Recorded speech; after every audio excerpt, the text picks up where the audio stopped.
Well, welcome everyone to the Revolution 250 podcast. I am Bob Allison, the chair of the Revolution 250 Advisory Committee, and I teach history at Suffolk University.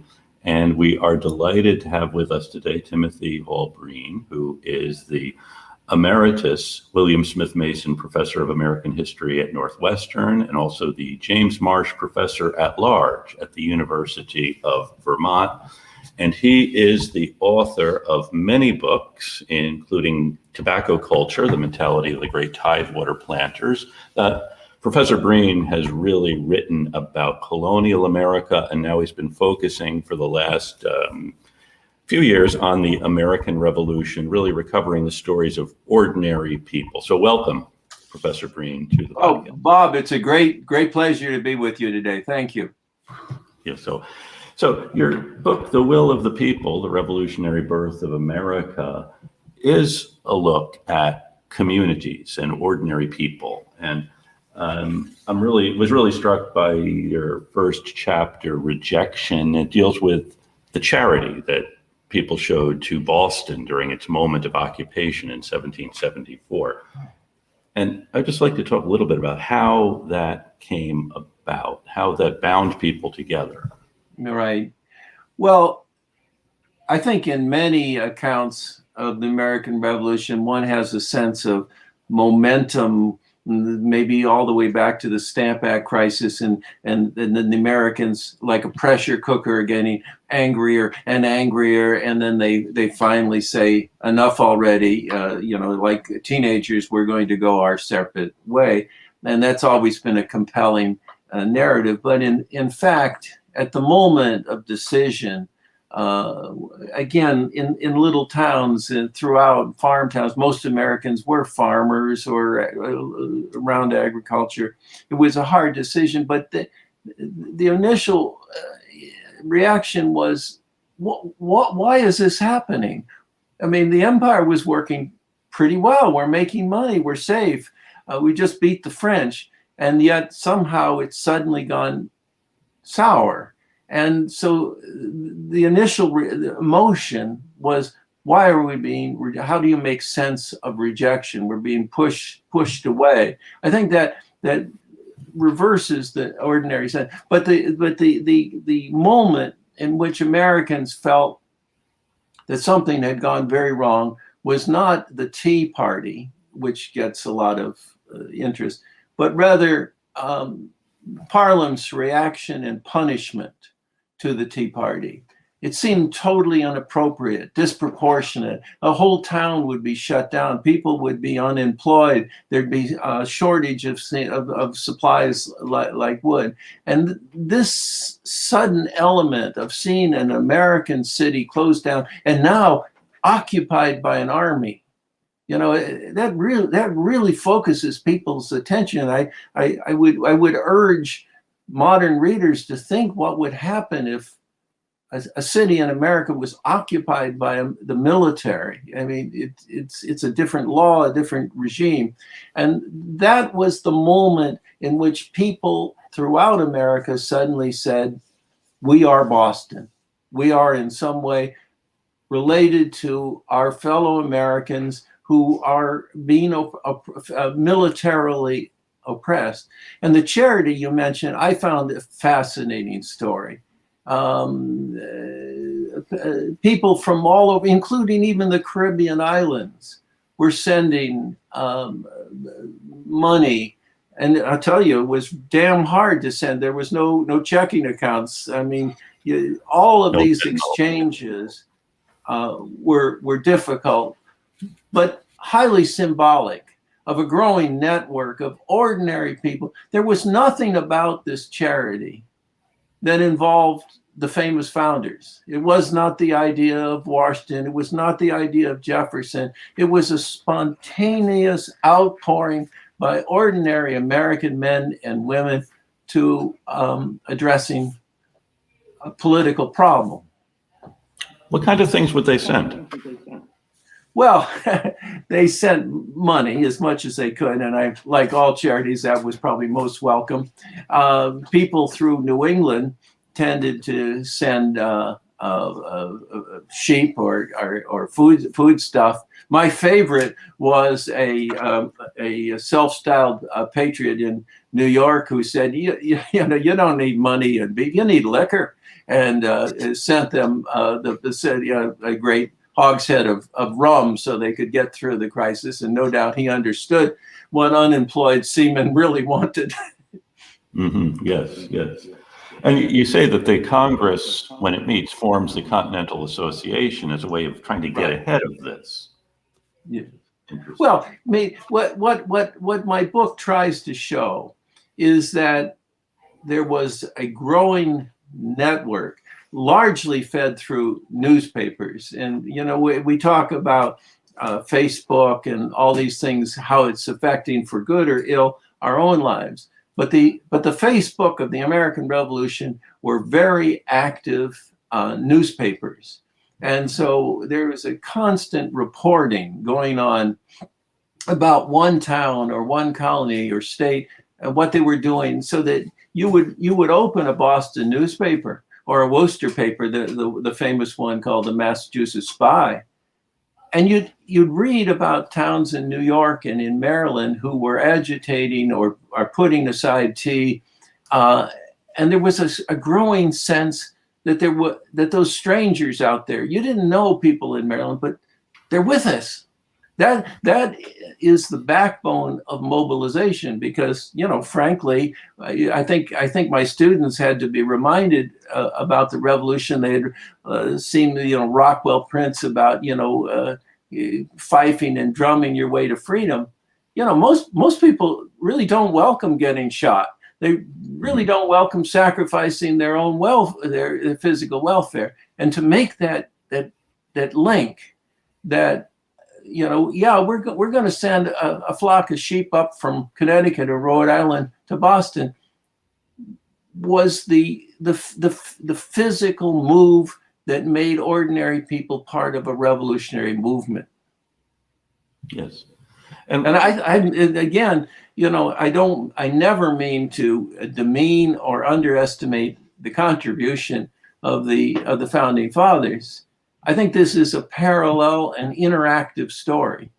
I mean, no, certainly, I wrote a book earlier on George Washington, and I told people, the more I studied George Washington, the more I admired him. He's one of the few people that I could understand. I'm of Irish background. I could understand the Irish troops that with unquestioned loyalty, you know, followed him. Mm-hmm. But Washington alone is not the revolution make. Right, right. Well, we're on the subject of the communication network. You also talk a bit about the kind of conspiracy theories and the fear of a Quaker conspiracy. And this guy, Henry Stone, in the town of Stoughton, has this letter purportedly from Charles Lee warning about something happening in Congress, and then Congress, in hearing about the British firing on Boston. That is, you have all these wild rumors that circulate, which is an astonishing thing. One of the stories that you're quite correct, that in a period of political uncertainty, also, shall we say, with the addition of fear, it can lead to people being receptive to whatever stories. I mean, we see it in our own time. But on the eve of, well before Bunker Hill and Lexington and Concord, there was a rumor, and you just think of how crazy it is, that the British had bombarded and were in the act of destroying Boston. This is since they lived there and they were camped there, it's a little awkward to bomb their own people, but that didn't stop the conspiracy any more than the ones today. What is interesting is the rumor that the people of Boston were being endangered and killed set off a spontaneous rising of troops from all the New England colonies or states, including the people from Vermont. And it's estimated that this spontaneous rising. There are no generals. There's not even Israel Putnam yet. As many as 20,000 Americans marched towards Boston to save Boston. Now, it turned out when they got there, Boston looked like it was fine. I mean, it was another great day in Boston.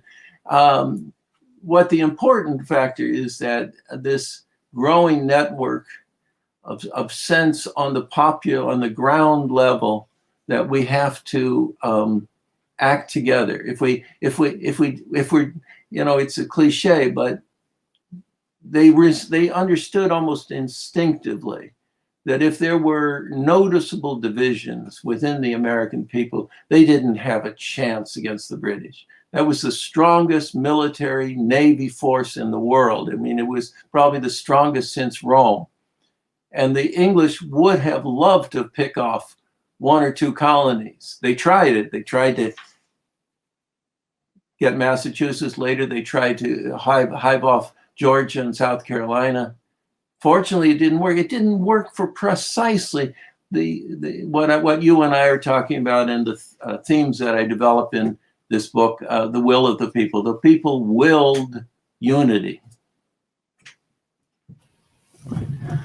And you also address this big question I think we all have of why didn't the Americans call it quits? Because things start to go very badly in 1778, 79. Really, financially, the country is broke. Right. The currency collapses. Can we talk a little bit about the crisis? Yeah, that I think, again, your general student of the American Revolution, there's what I call the lily pad version. In other words, you have Lexington and Concord, then you leap on your Bunker Hill, then you have a couple of battles, and it's bad and good, but the war is over, and then you have the Constitution. I mean, it's just it's foreordained. The Lord is behind us. But you're quite correct. In 1778, the revolution could have dissolved because of inflation and the whole links of trade between cities and farmlands was broken because of suspicion that each side was trying to gain an upper hand. And so there were the newspapers. Again, I mean, if any of your listeners want to read about the crisis, the newspapers were filled with stories about profiteers, speculators, extortionists who were trying to use. So what we see in 1778, Bob, is very interesting. The problem is not Tories or loyalists, but other Americans who said they were supporting the revolution, but also wanted to make a little money off the situation, or they would claim. Now, this has happened in other wars. It's an ugly story. But what I found, again, as in the earlier examples, is how did the American people react to this crisis? Now, they could have said, hell, let's write a letter to George III. And we made a mistake. We'll take us back. That is not what they did, nor did they necessarily break with Congress, which was a kind of feckless organization at that time. But in town after town, especially in New England, I found committees of ordinary citizens trying to deal with the economic crisis. It's a beautiful story.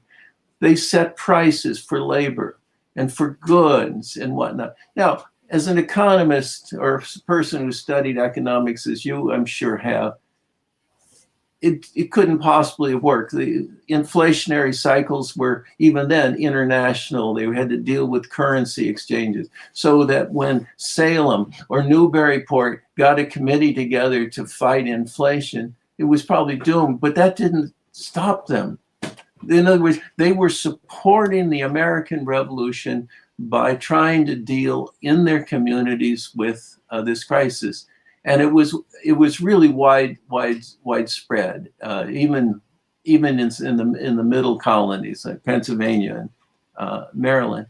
I found this willingness to address at the community level an untold and original story about our revolution. And I hope readers of my book get that point. It's a story of how people in crisis react at times of peril. It's And true. they generally, Americans have a good record. One of the elements about our revolution is that there were never a moment of terror like the revolution in France or the Gulag and whatnot. By and large, even in times of immense fear, Americans restrained themselves from turning on their immediate neighbors with violence. Now, I understand, and your listeners will say, "Oh, well, but I mean, look at the terrors of the American Indians and African American slaves," and they're quite right. These were hideous situations. But in the communities that were largely these farm communities, at the worst moments of fear, when there was possibilities that loyalists would burn your barn down or kill your cattle or something. I found no examples of widespread revenge or violence and of the kind I would have expected. There was a feeling at the base level that somehow, even in the most trying conditions, we should maintain the basic rudiments of a rule of law. No matter how bad your neighbor was, maybe we should listen to him. Maybe we should interrogate him or her. There were hers too. I found that interesting too. That not that necessarily that the revolutionaries didn't make mistakes. And let me just say right now, I don't romanticize ordinary people. Sometimes they were pretty nasty and ugly. That happens in revolutions. But their record of figuring out over 8 years of war how to sustain themselves, and then when it was over, not engaging in a bloodbath of revenge, is really one of the most amazing aspects of our revolutionary story. And it is usually not told. I guess we assume that that's what good people do. But besides, we have a constitution to get to. And so we jump from Yorktown to Philadelphia. Yeah, but I think we've had enough examples in recent years. It doesn't stop that your neighbors from not killing each other in a lot of places. And you do have some of these interesting episodes, like in New York, establishes an emergency committee and it exiles about 200 people to Exeter, New Hampshire. And New Hampshire wants to know what these people did.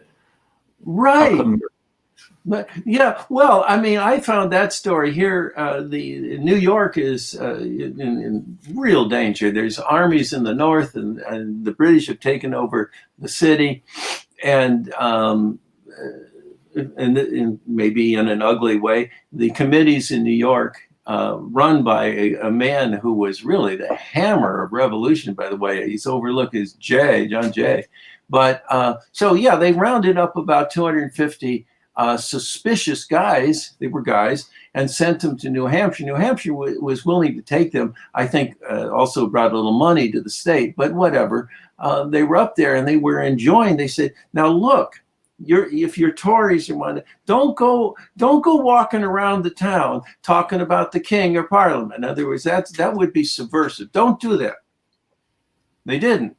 What they did is they walked around town and they said, as Americans, we were denied our rights. There was no due process. We want to know why are we here?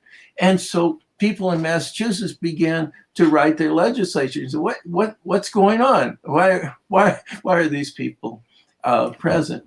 And the whole thing. Then after about a year, they were all sent back to the Hudson Valley. Another issue, I mean, we were talking before about the project you're working on now involving prisoners of war, because that's another area we really don't talk about. How many prisoners were here, Germans, British, being held in different places. Can you talk a little bit about the experience of these guys?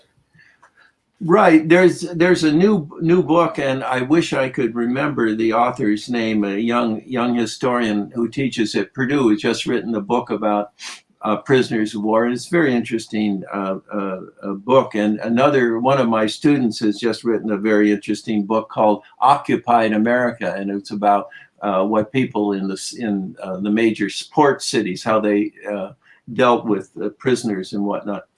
But my current research is fascinating. It's about Cambridge. We had a population during the Revolution of about 1,500 people. That included all the Harvard students and professors. It's a small New England town.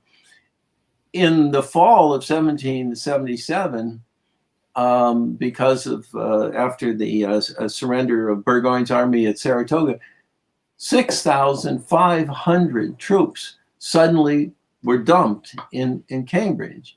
Half of them were German speakers. There were large numbers of women and children of dependents. And suddenly an American town had to find firewood, clothing, housing. It was an absolute trauma for the Americans, and it was no picnic for the prisoners, because the winter of 1777 and spring of 78 was one of the hardest winters in New England. I mean, well, like we know, I mean, it was snow and cold and rain and mud, and it was an extreme. But one of the thrusts of my new book is that the Americans around Boston, at least, seen Burgoyne, seen the British troops, crystallized their own sense of what the revolution meant. I mean, most of us live in a world in which events are far from us. They're in Washington, they're in Afghanistan. They don't directly touch our lives when we go to the store, to the doctor's office. Here, suddenly, in this case that I'm writing about, people were confronted with the revolution, and again, another moment of getting through. It had to do, and it's a fascinating story that I'm getting ahead of myself, but the Americans obviously were really annoyed with the British and willing to fight and die. On the other hand, even they couldn't break the cultural tie, right? Even in the midst of the war, they'd say, all right, we're going to have a prison camp and we're going to handle it by these and those rules.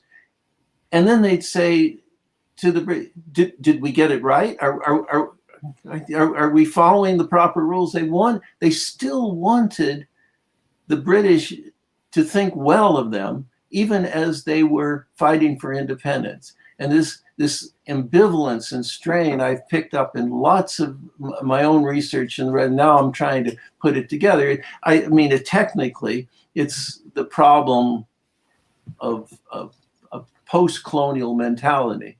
You want to be Americans, but you want to be Americans that your old enemies respected, you respect, and so Burgoyne as a figure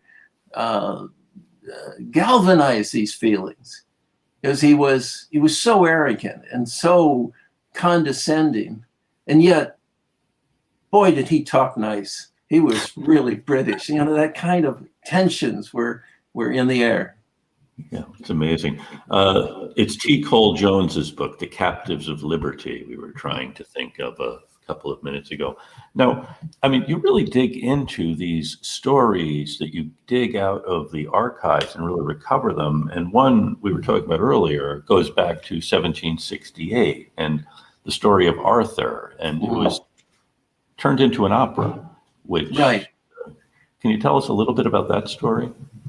Yes. A lot of my best work is serendipitous, and I found a document from 1768 printed in Worcester called The Last Dying Confession of Arthur. We don't know his last name. He was a black slave.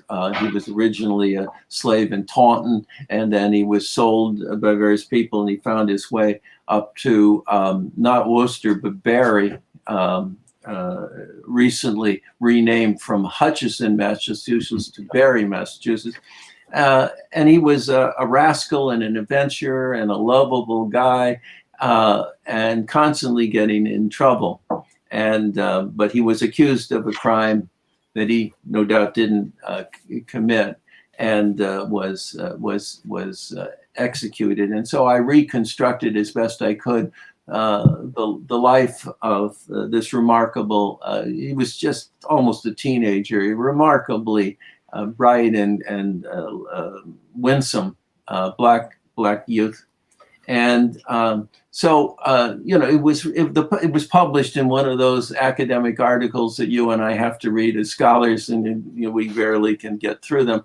But I gave a talk at the National Humanities Center in North Carolina on this work, and to my immense surprise, a very, very distinguished black composer by the name of TJ Anderson came up after the audience had left, and he said to me, he said, "Professor, would you mind if I turned your paper into a full-length opera?"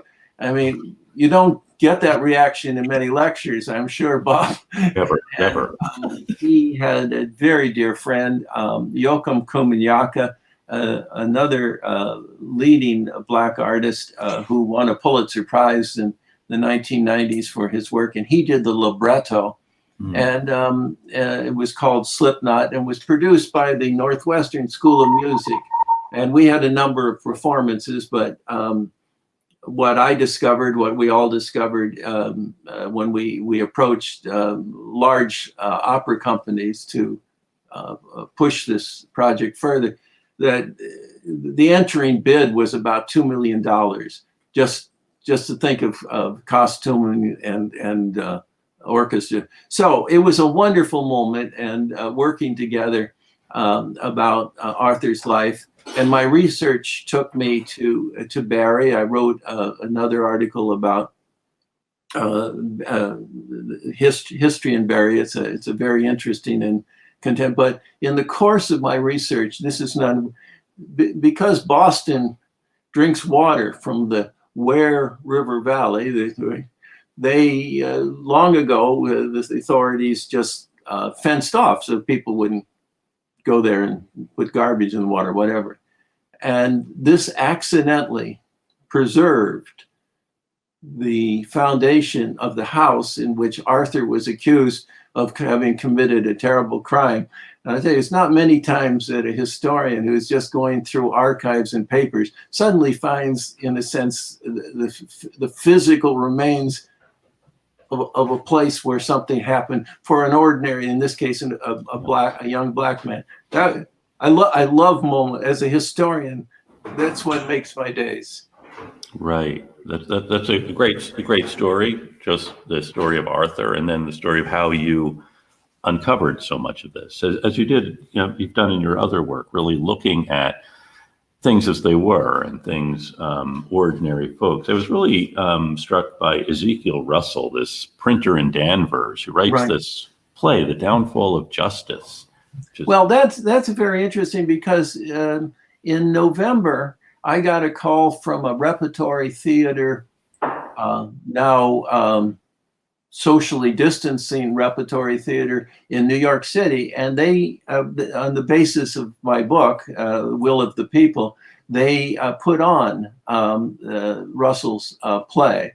And then after it was over on a Zoom meeting, I explained to the audience its importance, significance. But this play was published in Massachusetts, and it had an amazing group. If any of your viewers or listeners here, of woodcuts, which were very expensive, especially in 1777 and 78, when the economy is. I mean, it was quite an adventure. I suspect it also indicates that the issues that the play raised were powerful enough to sustain a commercial venture. In any case, it's about a rebarbative, self-important, nasty family that is having Thanksgiving, and they're in one point the head of the household, a very repugnant man, has to undo his trousers because he's eaten too much food and whatnot. They make racist jokes about Indians and the poor. They make jokes about their poor neighbors. And the one person in the play that stands up, and this is very interesting to me, Bob, the one person that stands up is a black, presumably slave, by the name of Jack. That's all we know. And Jack says, right to his master in this play, he says, you know, it's just not right to starve the poor. You have an obligation to your neighbors, not just see them as profit centers, but see them as, you know, engage in some humanity, which of course, you know, a real slave would have probably not survived that evening. But in the play, he's just told to shut up and mind his own business. But the idea that in Massachusetts during the Revolution, the voice of humanity and decency had to come through the character of an African American is very interesting. It's a fascinating story. So that actually might have been the world premiere last fall of. I suspect it was the world premiere, and it's a clumsy play, but it had a very good reception. That's great. It was part of I suspect our sensitivity to Black history at these times. It wasn't, you know, February is Black History Month, but there, you know, the whole Black Lives Matter movement brought to attention these kinds of sources that otherwise would have been overlooked. Right. Well, thank you very much, Professor Breen, for joining us this morning. This has been a great discussion of these issues. So thank you. And I want to thank Jonathan Lane, our producer and the Revolution 250 coordinator, and our musicians who will play Road to Boston, Doug Quigley and Peter Emmerich on the fife, Dave Emmerich on the drums. And thank you, Professor Breen. And well, thank you, Bob. It's been a great conversation, and you're doing great work with Revolution 250. I commend you. Thank you.